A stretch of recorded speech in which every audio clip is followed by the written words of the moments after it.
Sveiki, mīļie! Šodien par karmiskajām attiecībām. Un patiesībā, laikam jau visas attiecības mums ir karmiskas, jo mēs satiekam tieši tos cilvēkus, kas mums ir jāsatiek. Bet šodien es gribu runāt par to, kā izbeigt neveselīgas karmiskās attiecības, kurās mēs esam iepinušies un pilnīgi nezinām, kā tikt no viņām ārā. Pirmām kārtām ir jāsaprot, ko nozīmē karmiskās attiecības, kāda ir šo te karmisko attiecību daba. Jo tā pamatlieta jau mums ir, ka mums ir jāiemācās kaut kas no šīm attiecībām. Un tad, kad dvēsele ir apguvusi šo te mācību stundu, tad tu vienkārši jūti, ka tad ir vieglāk no turienes aiziet. Tātad atpazīsti pirmkārt, ka tās karmiskas ir tikai tāpēc, lai iemācītu tev šo mācību stundu. Vajadzētu balansēt savu enerģiju no pagātnes un saprast, kāpēc man to iedeva. Jā, un kāda ir mana loma tajā? Ko es dodu tam otram cilvēkam vai nedodu? Otrā lieta ir uzņemties atbildību.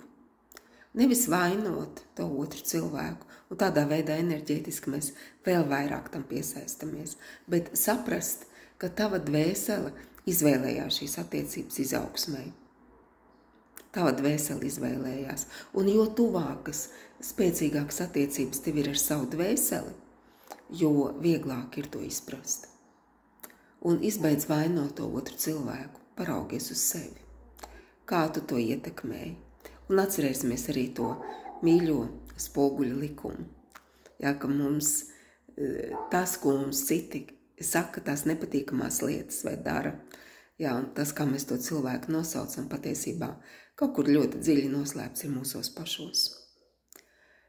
Trešā lieta – atrodi tos musturus, jā, tos paraugus, pēc kuriem tu ej, jā, kā tu parasti rīkojies. Un ko tieši šis tev māca, šīs attiecības?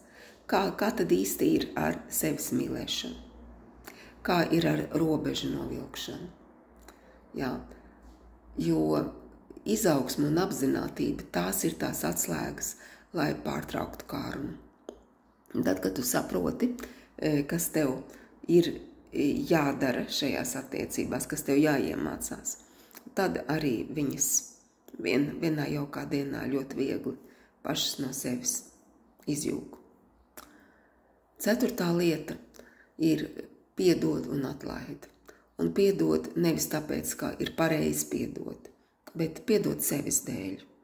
Jo tad, ja mēs kādam kaut ko nevaram piedot, mēs nesam līdz ļoti, ļoti smagu enerģiju.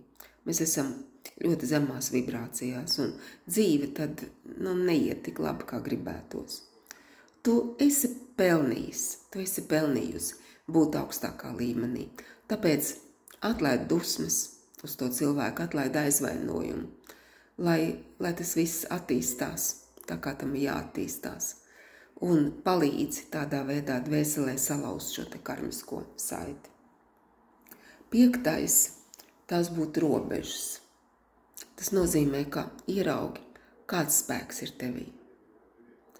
Un esi savā spēkā, jo kamēr mēs atdodam savu spēku partnerim, tikmēr šīs attiecības turpinās.